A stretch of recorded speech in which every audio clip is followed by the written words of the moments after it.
back to Triple M Podcast. I'm your host, Crystal, with my co-host, Felicia. And we have two very special guests with us today. Hoppin' Sexy Markelle. Hi. What did you call her? Great. What did very you good. call Hoppin' Sexy? Hoppin' Sexy. Hoppin'. You a rabbit. She hops. Is she a frog? Also, my fiance. Dark Temptation, ladies and gentlemen. I knew she was going to say Dark Temptation. Is that how you introduced yourself that one time? Dark Temptation. Dark T. DT. Dark This Temptation. is my fiance, Lexi. That's her actual name. Here. We are so glad that you guys could join us today on our debut YouTube episode. Woo! You guys, You're the first. you're the first. We're taking your virginity. Oh shit! Or you're taking our virginity. Y'all the first like real guest and like the first on the YouTube. So you're the Somebody's first for everything. losing their virginity tonight. Somebody's getting pops. Yeah. By Poppin' Markelle. Poppin' Mark. I don't know. Is it hoppin' or poppin'? Hoppin'. It's Poppin' Markelle. That was never a thing I've been called in my life ever. I don't So think that's it new. should be That was- again, neither. That was on the fly. So On the hoppin' fly. today is supposed to be a Mayhem episode, and what better Mayhem story than the current Capitol riots incited by Donald J. Trump? I don't like how excited you sound about that. Right. It I was, mean, The vibe is too high. You need to it's bring it exciting down. stuff, right? Is it? and why you have to use his middle initial? Yeah. We don't Donald acknowledge. J. Trump. No. The current Capitol riots by Donald J. Trump. No, say Was it that how right? you really feel. The current Capitol riots incited by Donald J. Trump. Y'all that just say- motherfucker. y'all- I mean, if I said it how I really felt, I wouldn't have used his name. I would have called him like Jackass or Just something. call him what he is. Agent Hey, Orange. shit's going on in the Capitol. Shit's going on in the The Capitol.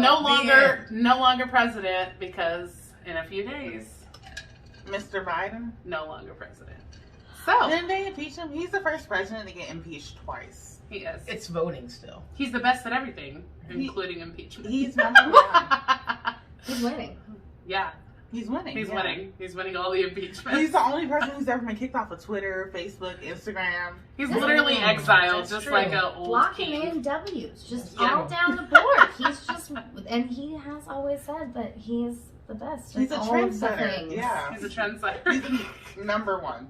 Hey, negative attention is still what? Attention. Attention. And with that, we'll get to the show. Woo! You ready to hear our intro song? Okay, we're gonna have to Could it play. be? It keeps going. All right, so we're gonna have to edit this out the thing because that's recording still. But everybody, get ready for the intro. 1, 2. I think we'll just keep this in the video because I'm not editing this shit. I can hear it in your headphones. That's a drink.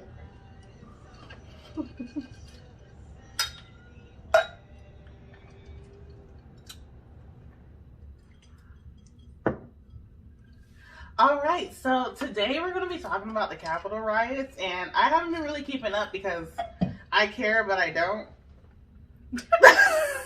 Right. When I told her the idea for our Mayhem story today was the Capitol riots, she looked at me and she said, I haven't really paid any attention to any of that. I don't really know what's going on. I stopped paying So. attention to shit. Yeah. Everything's I like hear stuff. I hear the news from like other strangers. other. Oh wow! I have no idea. Yeah, It's crazy. how bizarre. I don't care. How bizarre. Wow. How's them stocks doing so? Hey, Oh. yo! Yo, Can I talk about it? yeah. Go ahead. Bitch. So I started on the stock market last week. Hey. I done made like $5. You know? Hey. I made $12. Bitch, you made 12. I Yeah. was got a Black girl stocks. Black girl stocks. Outstand. What's the word? Got to What did you outshine. make $20 on? We all It's invested in the 12. same shit. I made Yeah. 12 off of Afria. I Bitch, made- oh, how much you put in?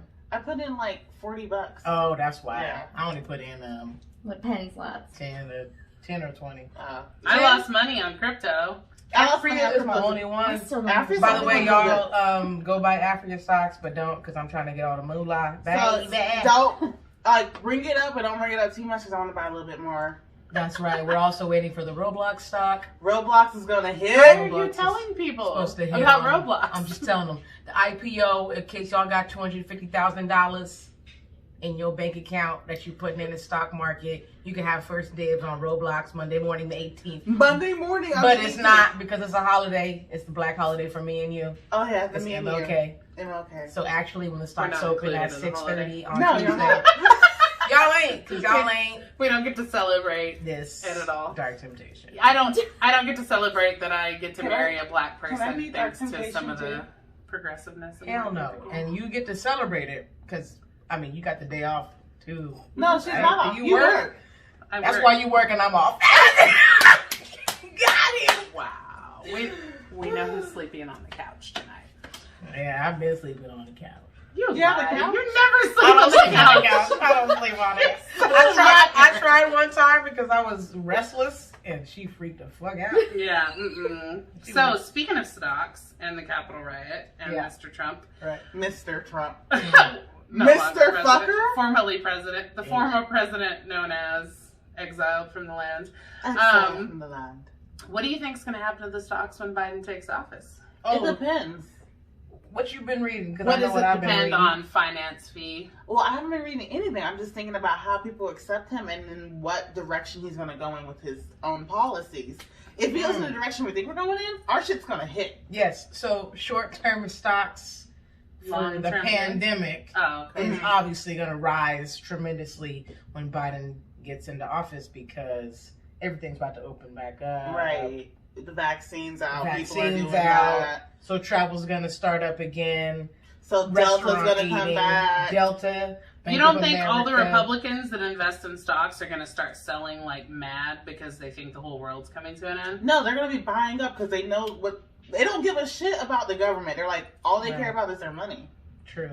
Yeah, I think they follow the government. I mean, there's like gun sales The go up government every time a follows Republican them. or a Democratic Yeah. president happens. But how are we talking about Republican everyday people or Republicans that have money? Because they're different subsets They're of so people. different. Yeah, They're so you- different. So different. so different red spots. So they used to think they were different, but now most of them believe in QAnon and that socialism But is coming again, and the whole is that, country's going like- to shut down.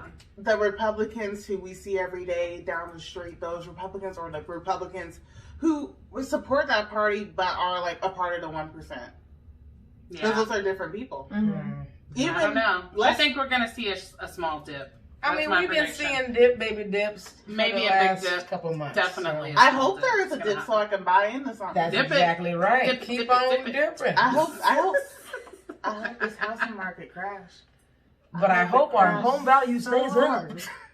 So, other than stocks, what have you been up to, Mark? Ooh, I got to have my first like off season, freezing season, whatever the state wants to call it, practice session with my soccer team. Hey. Markelle's a soccer coach. That's I right, am. baby. I think I was counting. I think this is like my 7th year as head coach, like 9th year It's been coaching. 7 already? Oh my god, so many years. Damn, y'all old. I have Damn, gray we hairs old as for fuck. like I've got grown tree lines of gray hairs That's for right. every year I've coached. That's right. But I like got to have a session and it was just so good. I've like built this program that like harbors strong, like intelligent feminists, and it's That's right. the greatest thing I've ever That sounds- done. And Wonderful. badass. And so they come out and they're ready to work. They have a good time. It's delightful. It's like I found my happy place. What's your funniest soccer moment? Oh God. There was a game. It wasn't. I don't know if it's funny, but when I look back at it, I got a yellow card for something, and I was going after a ref, and this one had to like come pull me off of the girl who like was calling me these names. And Oh. when I like in the moment it wasn't funny, and now every time I tell that story, if there was ever a scenario where someone in this friendship is going to pull someone else off, I'm doing the pulling. Yeah, like there's right. there's no question. But she was the one who had to like hold me back from this girl because I wanted to destroy her. She was like, Destroy no, come on, we're gonna go this way. Okay, That's but right, what you're did, so welcome. what did she do? Oh, she Little called girl. me names. Do you remember this? Yeah, I remember that little bit. Oh. I got I got a red card that game. Yeah, Wow. it was over. Damn, a red I've never gotten a red That was my card. first- Explain to the people what the yellow and red differences are for soccer purposes. Oh yeah, for those Real of you who quick, don't watch real soccer. quick. So a yellow card is like your caution. You get a yellow. Right. In the high school level, you have to come off now. But you get to stay in the game. But if you get 2 yellows, or if you get a flagrant, just straight red, like you don't even get a warning, your ass is out. Mhm. You have to come out of the game, and you get no subs. So you play a man down. So if you're an idiot with a hothead who, like me, Which got was 2 you. Yeah, I got 2 Your name is yellows. Markelle in that game. She's got a hot ass too, 10 not people. just a hothead. So I ended up having to come off the field, and my team was left without a whole person. A whole great A person. whole- a whole whole amazing great person. midfielder. Yeah. And those of us sitting in the stands that wanted to watch her butt didn't get to anymore. Right. Did you have that ass in high school? She had that ass. I couldn't She had that ass. I'm pretty sure she's always had that ass. I don't remember, but I wasn't looking at your ass. Yeah, we So- weren't that tight when we No. were little. Yeah. So I know that Listen, soccer is like the primary thing on your brain right now. Yes. But I want you to plug your photography because Okay. you're here. So why not? Yeah. And also because I can probably get some free work out of it. And I want you to plug your I Am Right Now project. I want you to tell people, in light of us talking about Trump and what's happened over the last 4 years and the Black Lives Matter movement, I think it's an important thing to discuss. Yeah. So after, we all watched, George Floyd die and everything was starting to happen, we went to that protest that first weekend because I was like, we have to be there. Like, it's necessary. I felt like I needed to do something more in a way that I could help because I can't be at every protest. I'm not a person who can like bankroll movements and things, but I am a photographer. So I worked with a couple of my friends to talk about how to approach it in a way that was respectful, but also like impactful in the way that I wanted it to be. I think that's a good tip. I just want to stop you for a second there. Yeah. I think that's a really good tip for any people that want to know how to be an ally, is that you chose to reach out to your friends of color to kind of get their opinion on how to be respectful about it. And so I got to give you props for that. I got to give you props for that too, as your black best friend. Yeah. It was important to me because I think a lot of times, you see these people and I was like, oh, so-and-so made a statement, did this. And a lot of times it feels more clout-based and they're doing it for themselves. Right. Especially the way I wanted to go about it was to try and display these things publicly. The idea of I am right now is I am blank right now. So whatever this person feels, whether it's a true emotion that's genuine or if it's just a result of, everything that went on last summer, whatever they were feeling about everything that was going on. And so we got to talk and they would tell me stories and take photos of them. Your kind most of in their recent pictures element. were my favorite. Of Yeah, the whole I love the Cosby Family. I really love I those. saw that. That was really good. Yeah. So And the it's- mom, she was just like, yeah, I was like, that's my girl right there. yeah, I'm a very good friend of mine. It's been really, I knew it would be a good experience and it would be a way for me to learn, but like as soon as I started communicating with people on that plane of like laying it all out there and not needing to kind of slowly dig your way to some of those maybe, traumatic situations and those kinds of things, it was just nice to have that. I don't know. It's been so. So it's an easy way for people to kind of share their story Yeah. without it being like you're trying to get too personal. Yeah. Because they can decide what they feel about how they are right now. Mhm. And it was just you capturing Yeah. it. It wasn't you leading the story or Mhm. trying to put yourself into it. And- You just gave them a space to be. Yeah, and- Essentially. Yeah. And every experience was so different, and that's why it's just kind of hard to explain like what it was because some of them, like, you know, my responses to so many of the different interactions I had were so drastically different. And I not noticed that in a as I negative followed way. the pictures too. Yeah, and not Some even, people felt a lot more stronger than other people, you know? Yeah, and so it was interesting that, you know, like one of the people who participated thought he had to have like a negative like experience that he felt like was impactful. I was like, that's not what this is about. This doesn't, you don't have to have, you know, felt like real deep pain, trauma, whatever. You still have an experience because of what you look like. So it's been really cool just to like feel like I'm getting better as a person. It was an opportunity for me to get behind my camera, which I always love. And as a new photographer, any opportunity to, you know, improve is great. And yeah, it's been a really... Have you had any like flack from it?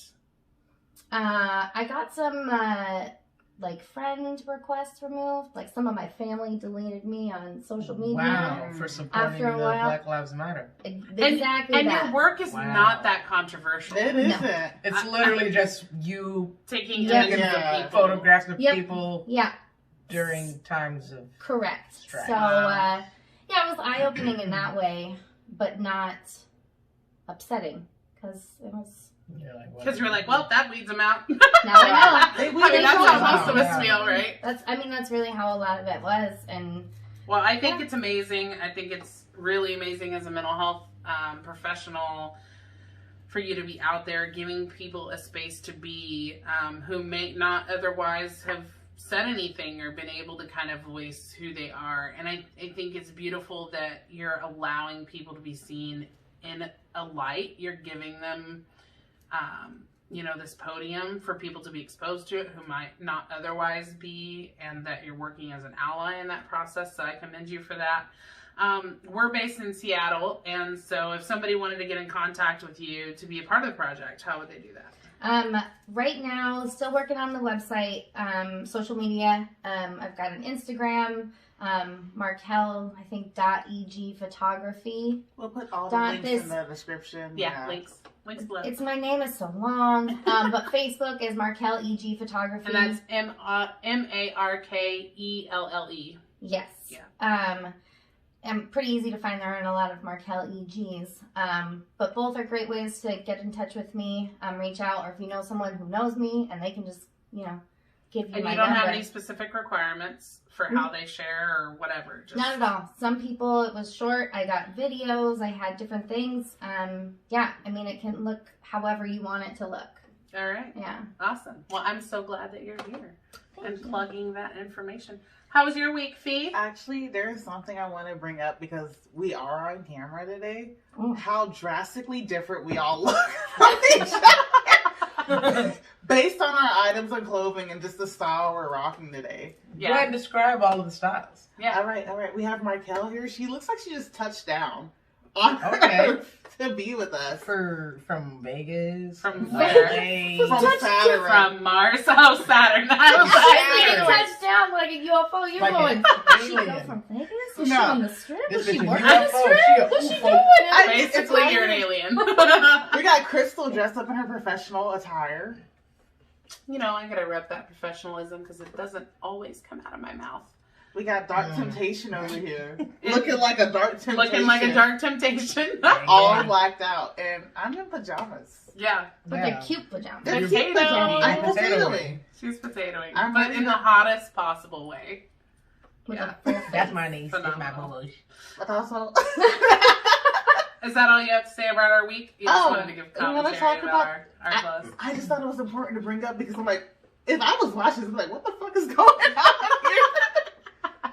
Why do they look so different? Well, I just came from work. You just got out of bed, and these two are dressed normal. I mean, Markelle got on a whole. The highlighter. outfit is normal. this is Markelle's The normal, leggings though. and- Like but the the face The is face so is like much more. out I'm of an this world. actual It's rainbow. dope. It's a She's whole an rainbow. actual A whole rainbow. And you literally are black on black on black That's- on black. That's how I like it. That's, that's kind of who I That's am. how I like it. That's how I You like know, it. the black That and dark the dark, chocolate. you know what But I'm no, saying? My week was good. I did things and then I slept, and You did things and then you slept. yes, That's I'm right. reading a book, you guys. Okay, what's the? I don't know if you guys should be proud of that. I haven't read a book in since I was required to. Right. Same. Same. But I'm reading a book, and I'm halfway through it, and I'm very proud of myself. It's called How to Give Less Fucks.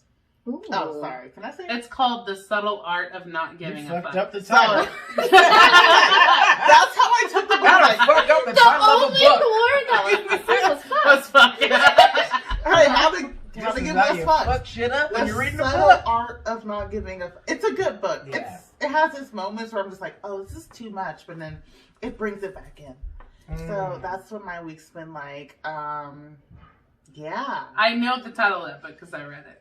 But I could only get through like half of it because it was just like, fuck shit, fuck Yeah, bitch. he stopped What's that though. one show where they're, is that like a rap or something? Where they're Right. like, fuck shit. Oh yeah. It's in Silent J and Bob, whatever that movie Silent is. Mike? No. Silent Silent Night. What the No, fuck? Silent Mike. Mike. Wait, Silent Mike. He might be a YouTuber. I know it's Silent J and Bob. Yes. Yes. I was like, bitch, Christmas is over. What? But no, he saw This bitch laid in bed so long she didn't even realize Christmas was. Okay. Somebody come get her. But he's very vulgar for the first half, and the second half is just like informational. Okay, well maybe I should go back Yeah, and you finish gotta it. I finish paid a it. lot of money for this shit. Right. so- How much money you pay for the book? I think when it first came out it was like $20. For a hardcover or a new release? Oh, But you yeah. got the online. I bought it digitally, but I Yeah. bought it when it first came out. Oh. Like That's You like never buy stocks. anything You gotta at wait first. till it drop. You Wait gotta till wait it till drops. at that time I needed to learn how to not give a fuck, so there was no price on that. The object of not giving a fuck, though, is just like, you just don't care. It's not that you don't care. You just care about the things It's not that about you it. find important to you Yeah. and don't care about Valuable. what's not. You just do you. Just do you, boo. Yeah. Just do you. Well, my week was fucking great. I worked the first 2 days of the week in the real job because you guys haven't subscribed to my Patreon yet, so I can quit and start bringing you more content. That would be nice. I need to buy more wigs. And It's if y'all actually- could, It's support- actually my fault because I haven't really shared the Patreon either, so I gotta get to that. Yeah, Crystal's fault. But anyway, so I got that out of the way, and then I basically got to spend the rest of the week just like chasing my dreams, collabing with people. I've got some really great artists that are going to come on the show and share their music, and got to do a really awesome interview with Megan Jackson Hall, the That author was of My Color really- Coded Life. Mhm. I haven't listened to it on the podcast. I was there for the interview, like in the background. Like, wow, this is Yeah. very. It's interesting to see see someone who's going through it and their point of view, Yeah. and not just you looking from the outside. And that show has now hit our top 3 shows. Really? So Dope. it jumped up in like a week. It's only been released for like a week. So I'm stoked to do some more interviews. I've had a couple of people reach out to me, a couple of musical artists. So I have some really awesome shit in store for the show. Stay tuned. Stay tuned. Hit that like and subscribe right now if you're enjoying this content and all the hot chicks that are here. button, baby. We decided we were gonna do a what calendar? What was the calendar we said we were gonna do? It was what is it, an emotional? Oh, calendar? plant bitches calendar. Plant bitches. Plant Right. bitches because we love Monsteras. plants. Monsteras. Money plants. She's gonna put 2 giant monstera leaves on her boobs. Yep. That's right. That's a big leaf. Yes. It's yeah. a big leaf. I want to be poison ivy. You know. Oh, Well, that would you be would dope. want The red hair. And if you haven't checked out, it's this website called, or it's a Facebook page and Instagram. It's called like Guys with Plants. Oh. You know the Yeah. The Plant pots. Is it called plant daddies? Because that's my favorite thing. They No. refer to guys. You with remember plants I'm about to make plant this pots shirt. or It's so something? good. I'll get you a I plant know what daddy you're talking shirt. about. Yeah, give me that, girl. plant We'll make poppy? you one. Plant poppy. Plant I'm poppy. I don't know. I like plant daddy. I like plant daddy. As much as I hate like The daddy term. daddy, yeah. Hey. Plant daddy, Plant just, daddy it just does it. rolls right off the tongue. Plant Plant daddy's daddy. dope. I would call you plant daddy. And Yeah. I don't even know why. I kill I plants. don't even know why. I'm only She saying does plant kill poppy plants. because I have that shirt design already done. I'm like, I already got the plant poppy shirt. All right. Oh, we're also gonna do Poppy cosplay. Poppy? Yeah, We have to? yeah, Controls. totally. I Yeah, didn't watch it's not those. optional. It's not optional. I don't know what I don't. Juju. It's not A 5-year-old decided our life, That's right. and that's what we're doing now. Anyway, I have tons of stuff in store. I am so stoked. I just launched my new YouTube, The Neurodiverse Nurse. I got my first video coming live to you for that one. I already have 4 subscribers without no content. That's because my friends are nice. Talk about your 1, TikTok. 2, 3. Talk about your TikTok. Also, we did an awesome TikTok, Hey, and that shit's fire. it's really It went well this time. It was the bust down challenge, or was it bust It's busted. it? Yeah, bust it Not challenge. bust down. Not even No, bust. no bust teeth. it. Oh, no bust it. teeth. Oh, okay. Bust Ain't no it. cheese in Bust- this. Bust it, baby. Yeah, that one. Right. Yeah, Flies. So that was pretty fly. You can find that on our social media. And our social media is MCast at Gmail, or I'm sorry, our email is mcast@gmail.com if you want to get connected with us to be featured on the show as a musical artist. We're doing free promos all month. Might extend that a little longer because I got quite a few people interested. Oh. And so you're going to hear some dope music on the show from some fresh new artists that are independent, and I'm big on supporting independent people and small business, so I'm stoked. We got some new beats coming, so that's going to be awesome on the show, and just so many different things. I'm excited. So we can get right to it. Oh, I forgot to plug our social media. If you want to find us on Facebook, it's Mental Myths and Mysteries. On Instagram, at Mental Mysteries. And on Twitter, at Mental. Mysteries. I'm not even 100% sure. Ask me about it. But we also have our own personal Facebook pages. I started mine this week. It's just Fee. Oh, you know what? PHI. It's Mental Myths and Mysteries 1. Let me look. Let me look at it. You keep going. I'll tell you. I'll stop. Twitter just like assigns you shit, and they didn't give us that. Yeah, because my shit was like Liz 874. That's right. I said, what the hell? I didn't pick this shit. What the hell? What's wrong with you, Twitter? This is like, my whole looked at last it, and I name was like I'm like- in the military. This is not okay. You're just a number. It is Mental Myths and 1. Mental on Myths Twitter. And one. And I one. can start wearing and one shoes now. And 1. I don't know what that's It's- about. That's our sponsor. It's called Mental Mental Myths and Myths and Mysteries, Mysteries but it's podcast. at Mental Myths and 1. Mental Myths and That's 1. so bull. Because Twitter we're number 1. Oh, Lord, You're help- number 1. Lord, Because help we're me, going to be the everyone. number 1 mental health topic show and YouTube channel. That's Yeah, why. here. Also, Here, as a here. disclosure, Cheers. our Oh, my podcast is for entertainment purposes. Yes. We don't take anything we say to heart unless you want to. But Cannot like, be used against us in a court of law. yeah, the court of law. All right. So for you, Fee, Yeah. and our foreign listeners, because we have quite a few. We have people in Singapore. Oh, somebody in France. It's somebody in Sorrento, you said. Or too. was it Italy? Italy's Yeah. the one shaped like a boot, right? Yes, Sorrento, Italy. Somebody in Sorrento, Italy likes our show. So whoever you are, mwah, ciao, baby. We love you. They have downloaded like 7 episodes. So good for y'all. And I know most of the foreign countries, people, inhabitants, citizens, follow U.S. news. But just in case you haven't, I'm going to give you a little Wikipedia rundown of what happened. It's at the on Capitol. Wikipedia now? Bruh. That's how bad Oh, it is. Wikipedia releases shit like 2 hours after it happens. It's They have the over whole for you history of bitches. life ever 2 hours after it happens. What do you So, think about me? the storming, they're calling it the 2021 storming of the United States Capitol. I thought they might call it the insurrection or something I don't like think, that. because it's not that creative. Terrorist attack, internal terrorist They're attack. not going to call them terrorists. No.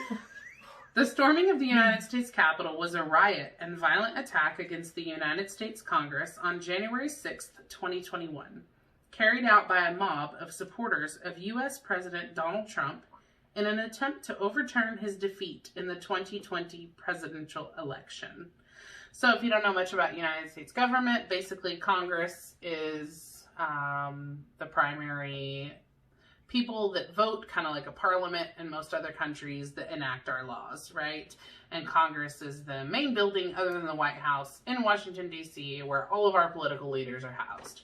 And so it was attacked by a violent mob, and the violent mob basically walked from President Trump's rally where he was basically holding it to complain about the fact that he lost the election to President-elect Joe Biden. And so after they were attending the Trump rally, thousands of his supporters marched down Pennsylvania Avenue to the Capitol, where a joint session of Congress was beginning the Electoral College vote count. Oh, they just during the Electoral College votes. Yeah. That's why they did it. That's why they did it. They were trying to stop the Electoral College vote. Yeah. Many of the crowd breached police perimeters and stormed the building in an attempt to prevent the formalization of President-elect Joe Biden's election victory. These rioters occupied, vandalized, and looted parts of the building for several hours. The riot led to the evacuation and lockdown of the Capitol and 5 deaths. So what this doesn't... Yes. Yes. Oh, it's been 5. About 2. So what this doesn't tell you, the mayhem parts that are left out of the story...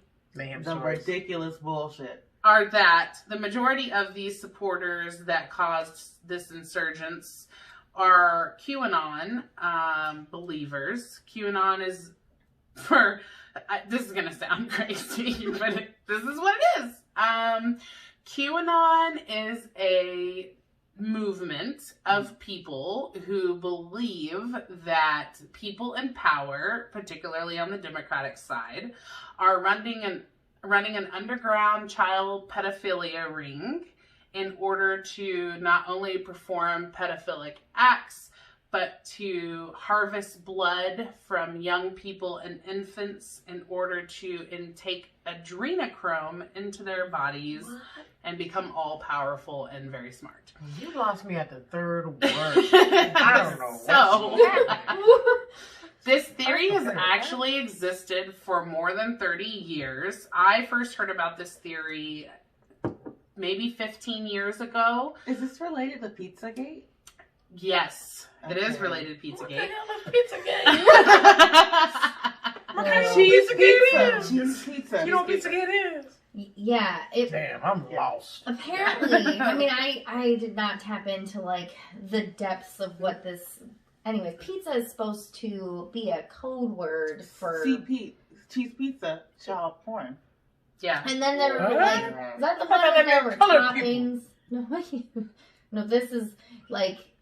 Yeah. Yeah. It's, Yeah. So So- this is a bunch of deep state, like, super crazy stuff. And it started with Alex Jones, who now has a very popular podcast where he screams for 30 minutes straight and covers his shirt and sweat. He's going through it though. His wife divorced him. He's What? trying to take the kids. Like, he is going through it. So at some point when I first heard about this story, this is where the whole kind of like lizard people comes from and all of that. Scientology, it's kind of all looped into all this stuff. So Wait. people think that QAnon is a new movement, but it's not really. It's very old. And it started with Alex Jones. He supposedly went to this private area where the political leaders come together and they meet every year. Martha's Vineyard, I think it's where it is. That's where they be going. Yeah, so Martha. he took a camera, he managed to sneak in, and supposedly he recorded them doing these crazy rituals that are satanically driven and da-da-da-da-da, and then we're back to the satanic. That's been a thing too, though. But it's like not just now, but throughout history with like the Freemasons and stuff, where they've been doing like different rituals where it comes to like children's blood and all of like, Right, yeah. sacrifices. And, Right. So it's this big thing, and they're saying now actually that the reason that it's been able to become so huge is because of Russian bots. So Russian bots have been controlling the narrative and really pushing the QAnon agenda. Mm-hmm. So these people think that if Biden becomes president, that this ring is going to be allowed to take control, socialism is coming, and that Trump was the only person fighting against it, despite his many flights with Epstein on Epstein's logs and being friends with Also, Epstein. like, he wants to fuck his daughter. You wouldn't think he's the pedophile? Yeah, exactly. So, I'm sorry, that was... Straight to the point on that. right. He wants to fuck his daughter. So these people are really convinced that this is what's going on, and that if Trump is no longer president, we won't be able to uncover it, and this will continue to go on and not only get worse. So that's why they're so zealous to go in and do this. And that's why they were able to develop this QAnon movement and convince all these people this stuff was happening. So basically, the dark parts that they don't tell you are that they believe all of that. But other parts that they don't tell you in this article are that when these people stormed the building, Congress was actually being held at the time. So all of our political leaders were in one place in order to take a vote. And the main person that they were coming after was Vice President Mike Pence. Because Vice President Mike Pence, only as a ceremonial duty, when the votes are tallied, basically declares who the new president is going to be. He has no power to veto those votes. He has no power to change anything. It's literally just a ceremonial process for him to go in front of people and say, this is going to be the next president. Trump and his supporters somehow got it in their head that Pence could overturn this somehow. But like how? Because like why? For like some reason they don't understand that it's just a ceremonial process. Like, I mean, does Trump really know anything about the Constitution or politics? We can all pull up the same document, look at it, but okay. Oh wait, you're expecting Trump to read something? Not him, but his supporters. They do so much research on different things. Yeah. So anyway. They do so much research on So when they things. stormed the Capitol, they actually came with guns. Several people had guns. Several people had zip ties that they use for riot handcuffs because they can't keep such a large enough quantity. So they have zip ties that they use for riot handcuffs. So essentially proving that they were planning to take hostages. And then they built a gallows. If people don't know what a gallows is, that's basically a large wooden structure that you can hang a rope from in order to hang someone. So they built a gallows, and they were calling for the death of Mike Pence. And so the ultimate goal was to bring Pence out and kill him by hanging him from the gallows. So that is the mayhem that they don't tell you. And so when I thought to bring up this story, my first question was going to be, and the reason that I thought it was important to be a mayhem story on our show was, this is really fucking historical stuff that's happening. I'm tired of living through history. It's historical. I'm sick of living through history. It's causing a lot of rifts between friends, family, the world, co-workers. Yeah, I've lost family over this last year that I don't speak to anymore.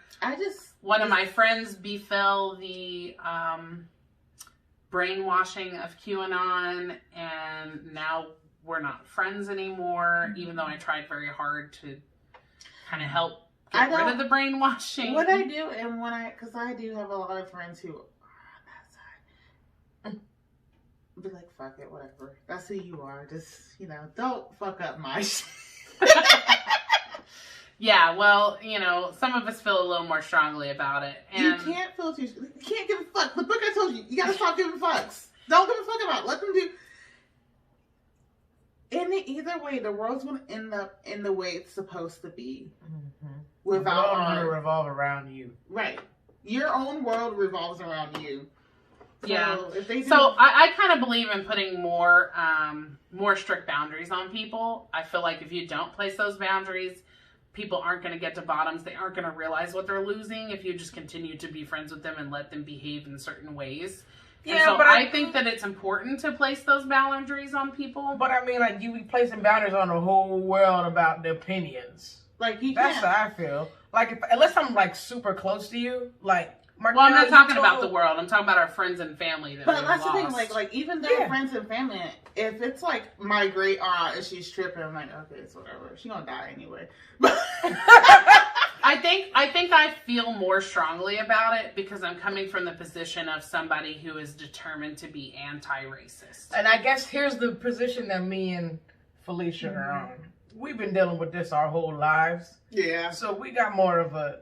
That's just how the world is. We give less fucks because we know it's not gonna change. Right. And see, I have a different. We're hoping that it changes, and we we don't want it to. It's just like we can't put everything in one basket. Like like us waking up and being like, to maybe the world's gonna be less racist today. Maybe I can enter a store, not buy anything, and not feel like I'm gonna get asked why I'm here. Or followed. I totally validate the way that you... It's stuff like that, right? That makes you feel like when you see stories like this on the news, you're like, hey, when people is wilding out on the internet, you're like, hey, they wilding out, they don't like whatever's going on, or they, they're racist or whatever. That's the world. That's just how we already grew up.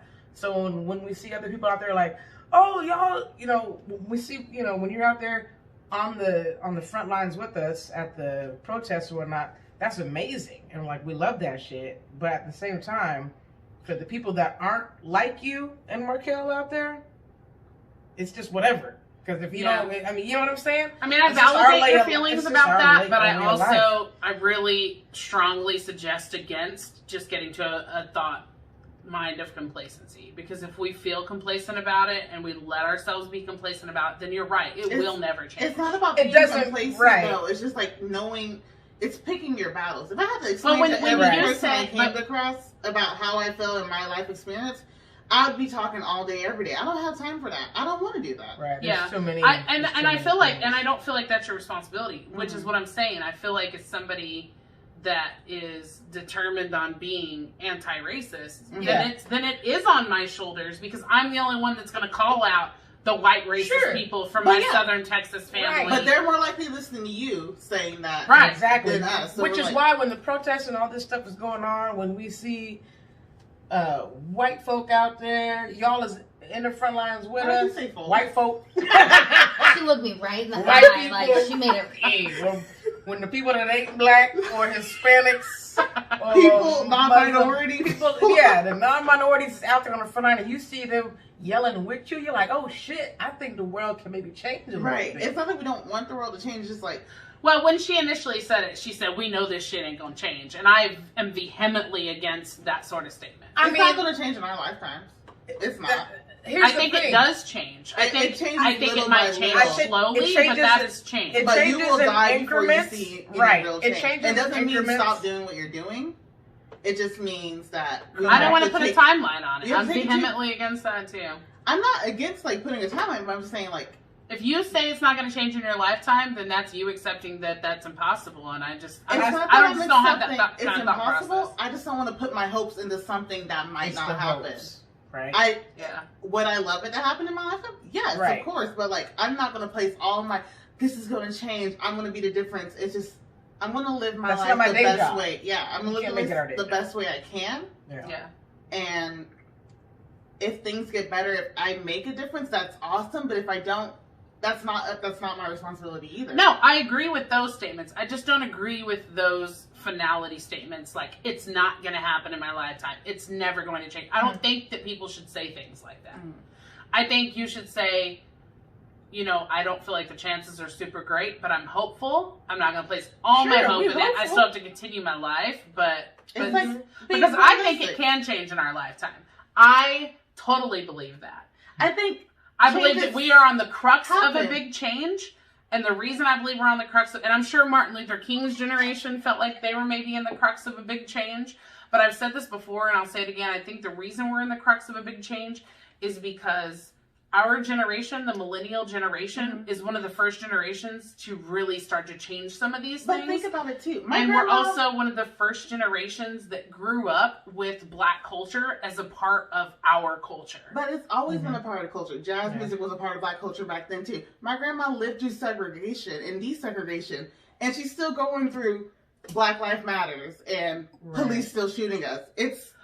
But white people weren't ascribing to black culture to the level that they are. They were. No, I don't agree with that.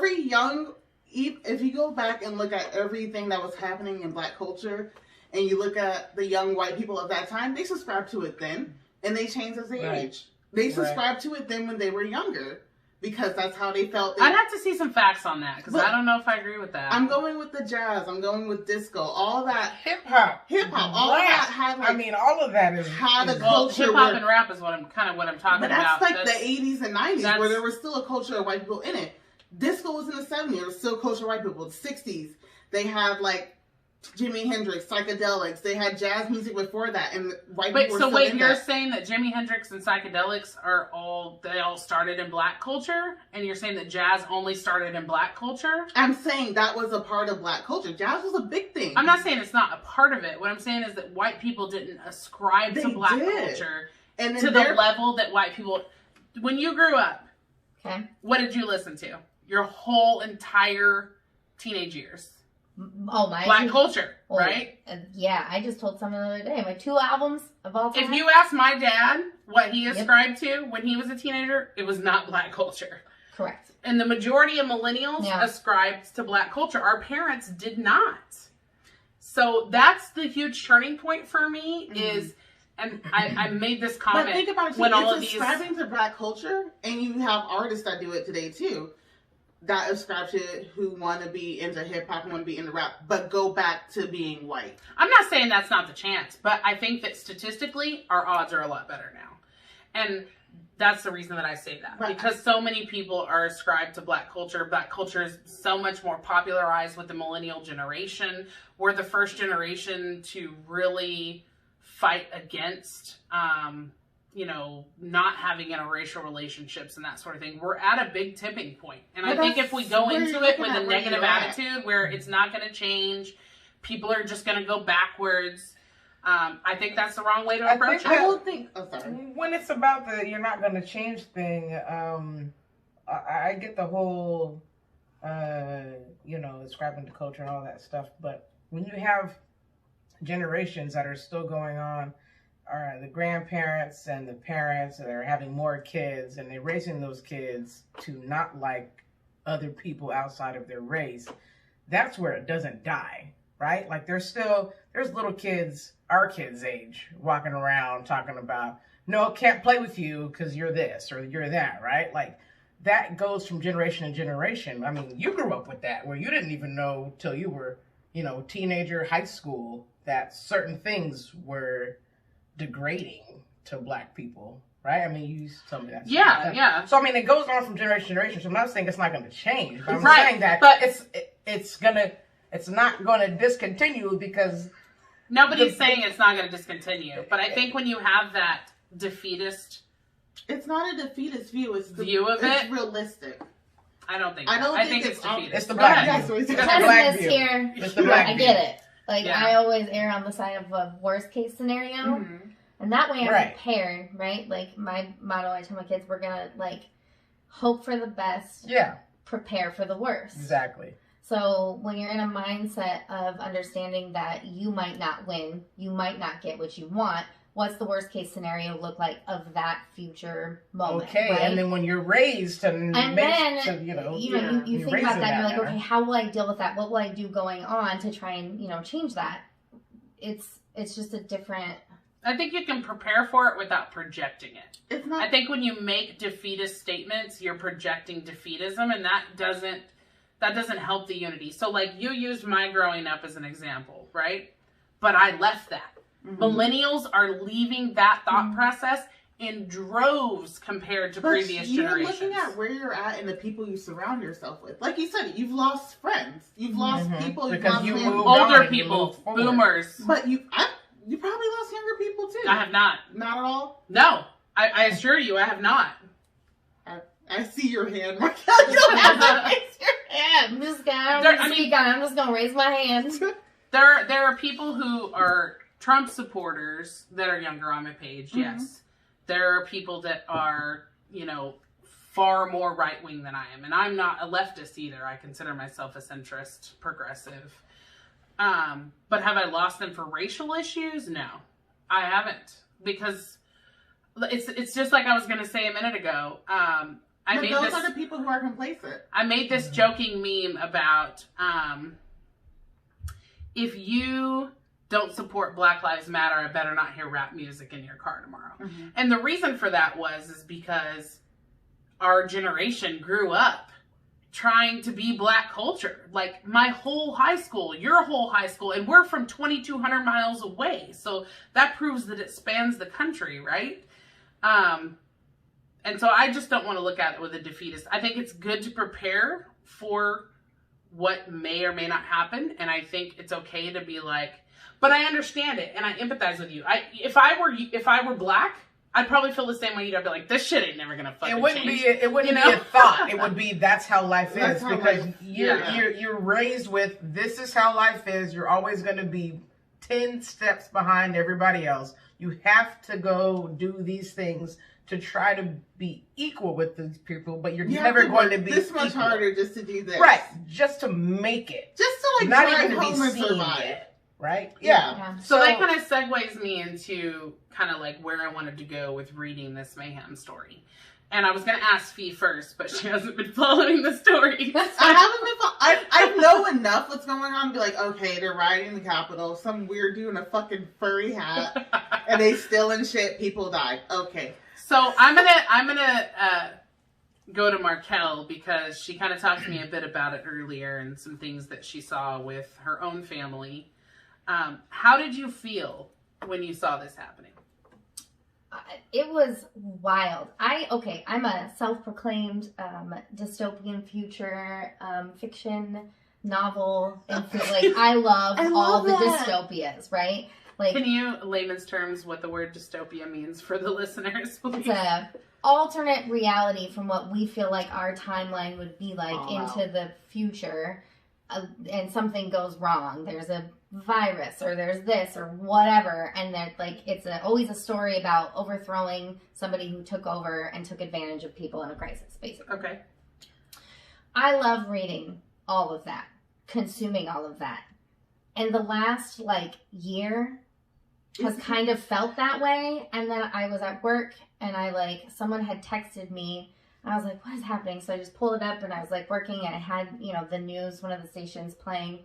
I was like, I like reading about this, but living it is this ain't it. It's not, that was the moment that I was like, I've been preparing for this by reading. I know the people I need. I know the type of leadership we need. I know how to start. I know how to, Right.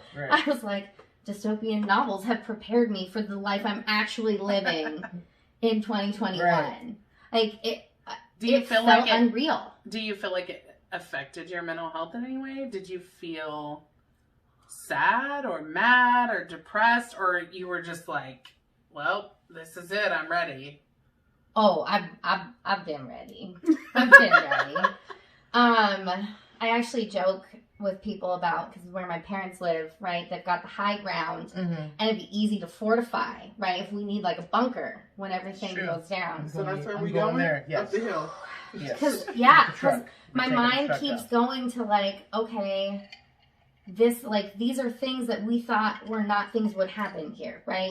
You grow up, even if you don't know a lot about politics and government, whatever, these are just not things you expect to see. Even I think it was less jarring for people to see an outsider attack the United States in 9/11. I was in middle school, and that was an outside force for okay, well, that was awful, but this was awful, and it was here, homegrown. Yeah. And it's just really jarring to, I don't think you don't prepare for that, right? Mm-hmm. You're taught when you go to school, right? The way we teach American history is all these people attacked us and we prevailed. We did all the good things, and here we are. We have democracy. We're great. It's the best country in the world, right? Did you feel like you needed to say anything to your team or the girls? I have not yet, because this is really casual stuff, but I'm at the point where I'm prepared to be here's what's going to happen. People have different viewpoints. If you are, if you have these kind of hateful thoughts in your heart about other people, if because I have girls of color on my team, and I need them to feel safe, and I live in an area where I have a blend of a perfect blend of people who live out in the country, and we've got a pretty solid student of color population just because of where we're at, and I'm prepared to defend the people that I need to defend and I need to ally with. Because so when I understand, because I hear you mentioning a lot about students of color, and yeah. So do you feel like the attack on the Capitol was a racially charged action? I'm not gonna go 100% there, but I'm gonna go with a guilty by association situation. Because I think right now, and like, because I have a lot of Black friends and, you know, I actively talk about the stuff that's been going on for the last year, from friends all over the country. Like, for me, knowing the type of people I knew were doing that and what they are associated with and what the person, you know, they worship has come to really represent and like exemplify. And that person is Trump? Yes. Okay. Like I worry about, you know, if someone's gonna say something to a kid at practice and I can't, if I speak up, am I gonna get in trouble? And like, you know what I mean? Like, I'm ready to defend my kids. And I have in games before. Have you had that happen? I'm gonna say, have you had anything like that happen before? In my own team, not that anyone has shared with me, which I think when I, like in younger years, girls just weren't as comfortable with me yet, but I was an assistant coach at the time, and one of our really good forwards, she was an aggressive player, she came off the field, we subbed her out, and she was in hysterics, and someone had called her a racial slur. She wouldn't tell us what it was, but she was so upset. She cooled off. At the end of the game, no one heard it, right? At the end of the game, we went up to the coach. We were like, "Hey, this is what happened to my, you know, my player," and he was like, "Oh, okay." And I said, "This was her number. This is, you know, she wouldn't really tell me. It was something along the lines of this. She wouldn't really say it." Because the N-word was in there, you know, and she told me that, and I was like, what did she say? She's like, I don't want to say it, but it had the N-word in it. I'm like, okay. Yeah. He was like, okay. So it sounds like, to summarize, like, your major emotions surrounding the attack were, this is just a summarization of the fact that this person in leadership has allowed racially charged racists to move to the front lines and feel like they're powerful. And you think that's the longest lasting effect of what happened. Oh. And it was the ultimate, you know, yeah, absolutely. Yeah. I mean, that happens a lot where you don't speak out about a lot of things. You're like, if I say this, am I going to be treated as a problem as opposed to the person who did something wrong? Right. So how do you feel about it now that you've heard the story? What do you mean? Like, do you have any particular emotions about, like, wow, this happened, our democracy was attacked, our capital was attacked, or do you feel you just don't feel anything about it? I mean, like, I don't have anything. I'm not even gonna lie. You know, compared to the stuff that we saw in 2020 and along the, you know, the Black Lives Matter thing, I saw a lot of memes on the Black Lives Matter versus the, you know, the Capitol thing. Yeah. Well, it wasn't even memes. It was real true story. Real true story life, right? Where it was, you know, like, you know, black people on the ground with guns to their head, and then people in the Capitol, you know, taking pictures in the judge seats and all this stuff, yelling in the cops' face, like in the cops' face. We couldn't be within 20 feet of the cops. I know. I even accidental protests during that time. Even when we was in 20 feet of the cop, they was throwing out shrapnel and gas tears and milking people's eyes and water. I mean, yeah, we were attacked. You know what I'm saying? Like, we was attacked, just standing there, just saying, "Don't shoot, don't shoot." Them motherfuckers just busting the Capitol, just taking selfies, like, "Hey, we motherfucking in the Capitol." Taking selfies. They actually released a research study recently that says that police are 3 times more likely to take violent action against leftist protesters than they are right-wing because they think we're against them. Yeah, well, because police tend to be right-wing themselves. Yeah. And so now they're no longer upholding their personal duty or an oath that they took, but now they're letting their own personal views get in the way of their decision-making while they're on their job. And I think that goes into who goes into being a cop. Think about the people around you in your life, or think about the training they go through, or it's always a escalate first method. It's never, there's no de-escalation, there's no let's talk this through, let's figure out shoot first, talk about what happens later. And now, one of their own is dead Mm-hmm. at the hands of people who carried thin blue line flags. They beat him to death. They beat Well, him they're to actually death. saying now he didn't actually get beat. He got hit once, and that hit was enough to kill him, well, essentially. he shouldn't even been hit if they was their own people. Yeah, I agree. I mean, come on. And then I saw an interview today of another officer was there, and he said that people were trying to take his gun and shoot him, and they were hitting him with a thin blue line flag. Mm-hmm. Officer at the Capitol. And then you got another great officer who really, his dad was a sergeant at arms. Mm-hmm. So a very proud position at the Capitol. He probably grew up, this is a very proud, prestigious position for me. A really great guy, well known by everybody, loved by everybody. And then he goes home and commits suicide within the same week after the Capitol happened. Because he feel like he failed his duty to protect the people inside. Do you think if we weren't going through what we were going through, and if this wasn't coming off a pandemic, coming off a quarantine, coming off of just everybody being stuck at home, doing all kinds of their own personal research, this would have happened? Yes. I think this is a mixture of... I think it would happen. Yes. I don't think it would have happened. I think as long as Trump was in the position of a presidential position of power. Shit to do with quarantine. And that leads me to talk about how I felt about it. You're right. So when I saw this happen, I was upset. And I'm going to tell you why. My favorite topic, narcissism, right? I'm out, y'all. Yeah, I gotta take my potty break. I'd already been upset enough about Black Lives Matter and black people dying at the hands of police, and the fact that working in psych, and I know how to de-escalate people and put people in holds, and I've never killed anyone, so why can't they manage to somehow do that? You don't got a gun, though. I've been angry enough about all of that, but this particular... I would have never shot any of my patients. This particular situation, it was the culmination of almost half of the nation being in a relationship with a narcissist. And as dangerous as that is, it's all the more dangerous when they're in such a high position of power.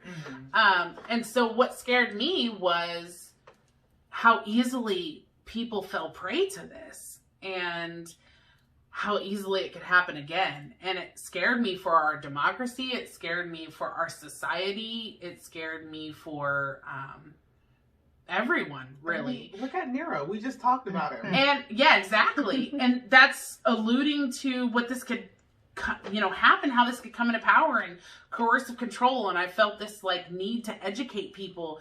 And the scarier part was the more you try to educate somebody who's believing in such a theory, you push them deeper into the theory. And so I felt mad about it, but then I also felt even more mad in a way that I think other people that haven't been psych nurses and haven't had the experience that I've had probably wouldn't feel.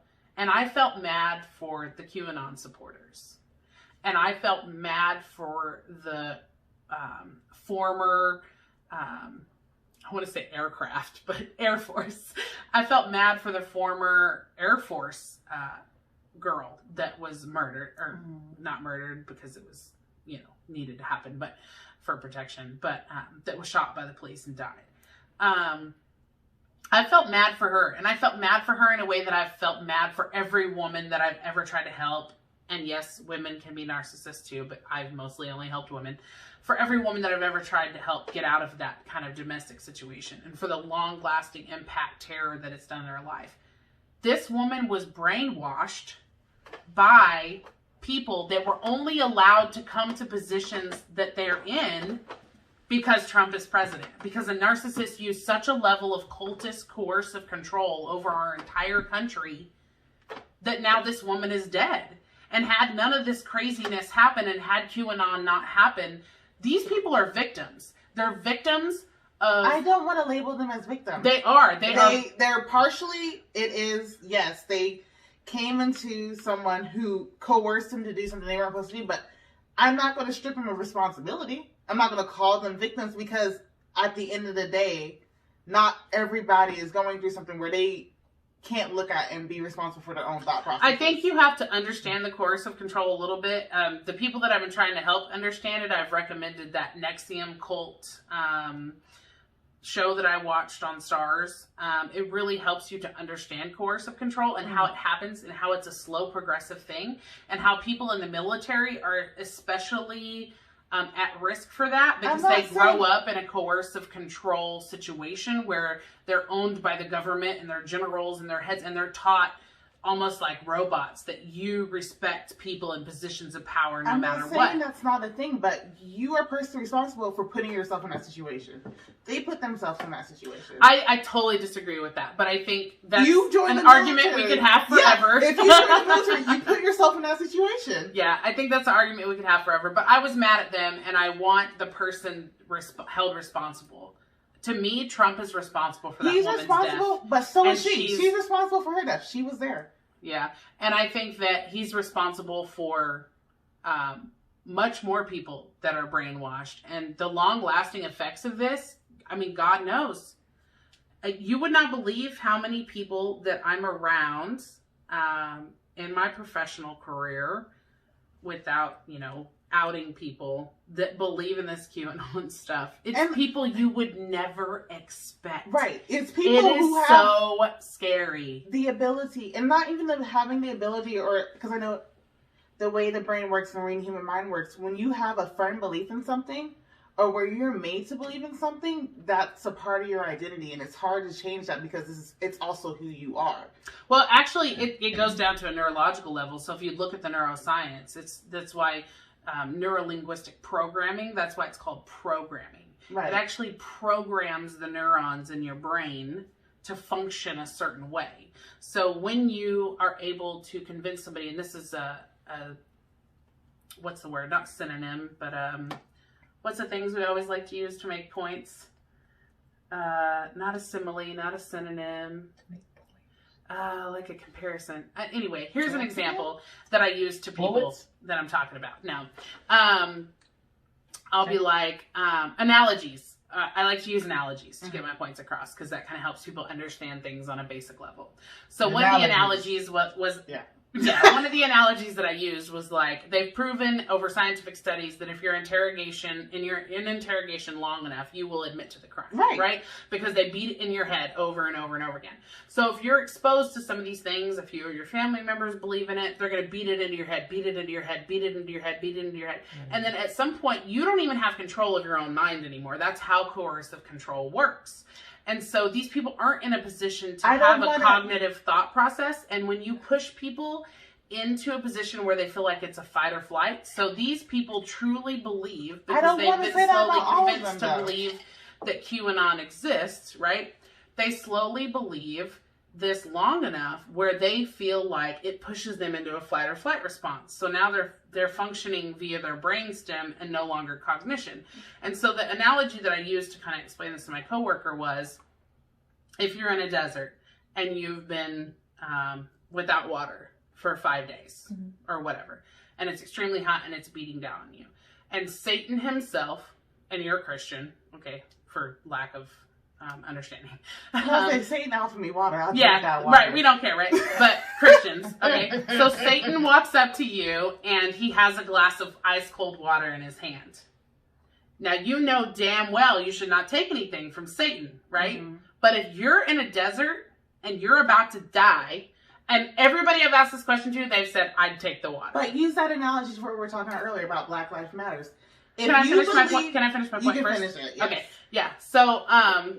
So people say, I would take the water, right? I mean, what's the difference? You don't know what's going to happen after that, but you do know that if you don't take that water, you're going to die. These people literally believe through coercive control that their future generations are at risk, that somebody's going to swoop up one of their kids and take them over to Epstein's Island and extract their blood from them for adrenochrome or whatever else. And that's how these people get involved in these cults. This is how cults come to rise. The majority of people that are in cults, they're not bad people. They've never gone through anything in their lives. They've never made these decisions. And so the whole reason that I bring this up is just because I want to impress upon the audience to try to look at some of these people with empathy and compassion. Now, some of them definitely are just like far right-wing, really bad guys. They've been bad guys for years. They're KKK. They're white supremacists. You know, we But know why can't we use through that a same pattern analogy for them? that we know through a pattern of behavior that they are that way. But some of these people, if you look at this woman's story that was shot, her family will tell you before this QAnon stuff started, she was a normal person. She had a normal family. She was a wife. She had a normal society. And I want people to understand coercive control, one, so that they can prevent it from happening again in the future, because if we don't educate ourselves on it, we can't prevent it. And two, because if people finally start to come out of this, because it's going to start happening, it's all going to come crashing down.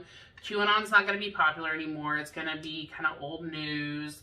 People are going to slowly start to move on. But then these people are going to feel isolated because they've acted crazy for the last year. And if we don't try to have some sort of empathy or understand what happened to them or meet them in the middle, that could be very bad for them, for our future.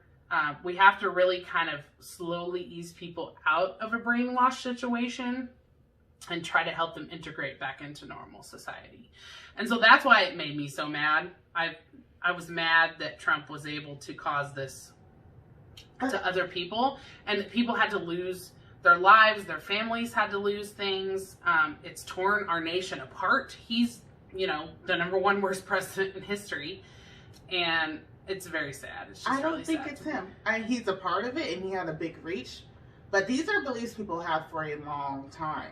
I don't want to put out all on Trump. I don't want to say, yes, there are certain cases with her, but I don't want to put that as an umbrella for everybody. I'm not saying don't have empathy, but these are people who had these beliefs way before Trump was the president. He just gave them the platform to do it. Mm-hmm. I totally agree with that. I think there's a lot of people like that, yes. But I also think there's a lot of victims. I think there's a good amount of victims too, but I don't want to be like, okay, but with that same term, you can say that for people who have gone through families where their whole family's been racist, and I've been taught this through my entire life. I'm the victim. Do I take that and be like, okay, I understand. You treat me like shit because your family taught you how to be this way. You're under coercive control. Do I do that too? Do I have to treat them with empathy as well? It doesn't mean I don't want to. I'm just like, if you say it like that, you can use that for every situation for anything bad. Well, I mean, it's up to you how you want to look at it. This is just the way I look at it. Right. You know, with all of my experience and understanding what happens to people, and it's kind of part of my job as a psych nurse to look at things from that level, because I've seen it my whole career. Mm-hmm. You see homeless people, they start using drugs because they want to stay up at night, amphetamines usually, so that they can protect their stuff, right? And then they come into my clinic, and then the people who are really working to rehabilitate them, which is what this is going to be, when these people come out of this fog, they're going to need rehabilitation from believing this QAnon stuff. But it's so they come into my unit, and people are like very judgmental about it, and they're like, oh, they're just a trash drug addict, you know, these people don't deserve to live.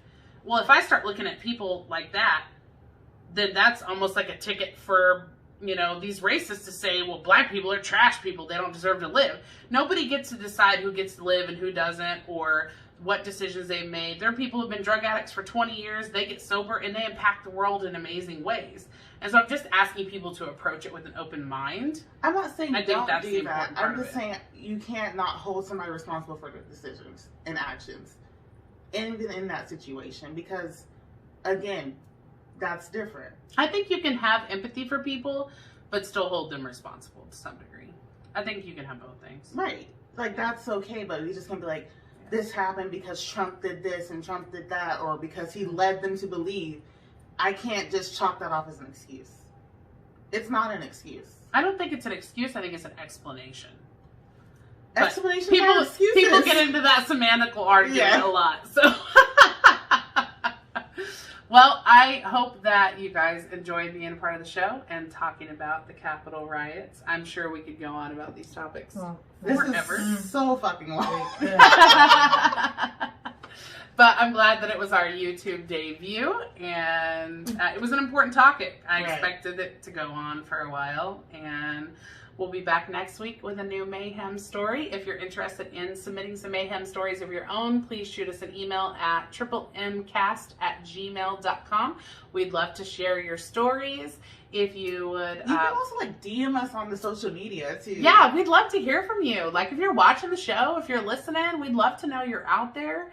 You can find us on Facebook at Mental Myths and Mysteries, on Instagram at Mental Mysteries, and on Twitter at Mental Myths and One. Mental Myths and number 1. And one. And spelled out A-N-D and 1. All right, I hope you guys enjoy this outro from our first musical guest artist, Eye Waz. I was? I Was. You can find Eye Waz on our social media. On Facebook, we'll be posting a YouTube link for you to follow their music. Thank you so much to Eye Waz for your contribution. You guys have a great day. Bye. Bye.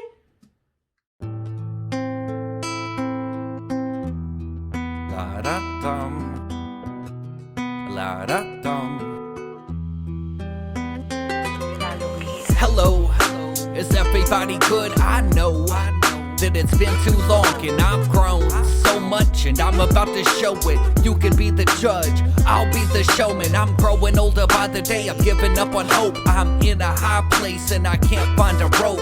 They say it's just a phase, that everything will change like the weather of the days, but it still feels the same. It might just be the last time that I make a rhyme like this. And if I have one wish, I'd end this shit. I'd dine and die, just drink and find wine, one hell of a night. I'm wasted space, I'm lower than the lowest. Can't show my face, cause I know that I'm the grossest. Got bad taste, if you haven't noticed. I made mistakes, but never made atonement. I am no saint, I'll never make that claim. I'm probably the opposite, bound for flames. I've been betrayed so many times now that I'm not fazed. I just part my ways. And I'm growing older by the day, I'm giving up on hope. I'm in a high place and I can't find a rope. They say it's just a phase, that everything will change like the weather of the days, but it still feels the same. It might just be the last time that I make a rhyme like this. And if I have one wish, I'd end this shit. I'd dine and die, just drink and find wine, one hell of a night.